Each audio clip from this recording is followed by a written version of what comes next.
KA Paul ప్రపంచవ్యాప్తంగా పరిచయం అక్కర్లేని పేరు. ఆయనకు ఎంతో మంది ప్రపంచాధినేతల్ని కలిసిన వ్యక్తిగా గుర్తింపు ఉంది. గత 10 ఏళ్లుగా కేఏ పాల్ తెలుగు రాష్ట్రాలకు సంబంధించిన రాజకీయాల్లో బిజీ అయ్యారు. ఏపీ విషయానికి వస్తే స్టీల్ ప్లాంట్, ప్రత్యేక హోదా వంటి ఎన్నో అంశాలపై హైకోర్టులో పోరాడుతున్నారు.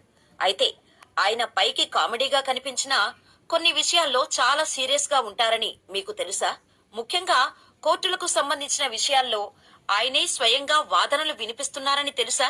అయితే తాజాగా పాస్టర్ ప్రవీణ్ కుమార్ పగడాల మృతిపై దర్యాప్తును సిబిఐకి అప్పగించాలని కోరుతూ కేఏ పాల్ హైకోర్టును ఆశ్రయించారు. ఈ కేసులో ఆయనే స్వయంగా వాదనలు వినిపించారు. ఈ సందర్భంలో కోర్టులో కేఏ పాల్, ఏపీ హైకోర్టు ప్రధాన న్యాయమూర్తి ధీరజ్ సింగ్ ఠాకూర్ మధ్య జరిగిన సంభాషణ, కేఏ పాల్ కోర్టులో వాదనలు వినిపించిన విధానాన్ని ఒకరు సోషల్ మీడియా పోస్టు ద్వారా పంచుకున్నారు. కేఏ పాల్ గురించి ఆసక్తికరమైన విషయాలు చెప్పారు. నిన్న కేఏ పాల్ గారు ఫోన్ చేశారు. సత్య, నేను విజయవాడలో ఉన్నాను. రేపు పిల్లు వేస్తున్నాను. నువ్వు పొద్దున్నే అమరావతి కోర్టుకు వచ్చాయి. మన వెహికల్ ఉంది అన్నారు. కాస్త అయిష్టంగానే వస్తాను అన్నారు.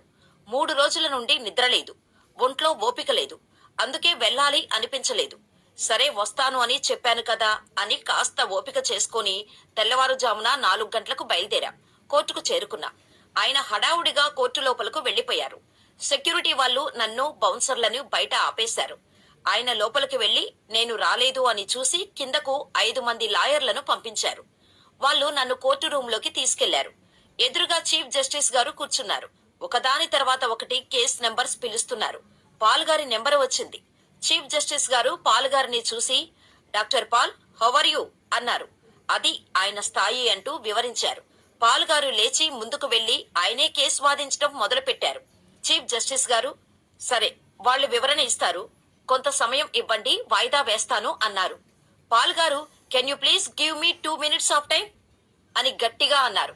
సరే మాట్లాడండి అని జస్టిస్ గారు పర్మిషన్ ఇచ్చారు. పాల్ గారు తన వాదన మొదలు పెట్టారు. 2 నిమిషాలు అనుకున్నది 7 నిమిషాలు అయింది. జస్టిస్ గారు శ్రద్ధగా విన్నారు. కోర్టు రూమ్ అంతా ఒక్కసారిగా నిశ్శబ్దం. ఆయన కేసు ప్రెజెంట్ చేసిన విధానం చూసి గూస్ బంప్స్ వచ్చాయి. జస్టిస్ గారు కేసు తీసుకున్నారు. త్వరగా పోస్ట్ డేట్ ఇవ్వండి, నేను యూరప్ వెళ్ళాలి అన్నారు పాల్ గారు. జస్టిస్ గారు సరదాగా, you enjoy your mission sir అన్నారు. కోర్టులో అందరూ సరదాగా నవ్వారు. అంటూ హైకోర్టులో జరిగిన సంభాషణను అందరితో పంచుకున్నారు. కోర్టు రూములో నుండి బయటకు వచ్చాం. ఒక 20 మంది లాయర్లు బయటకు వచ్చి ఆయనకు షేక్ హ్యాండ్ ఇచ్చారు. కార్లో కూర్చున్నాక ప్రార్థన చేయటం మొదలుపెట్టారు.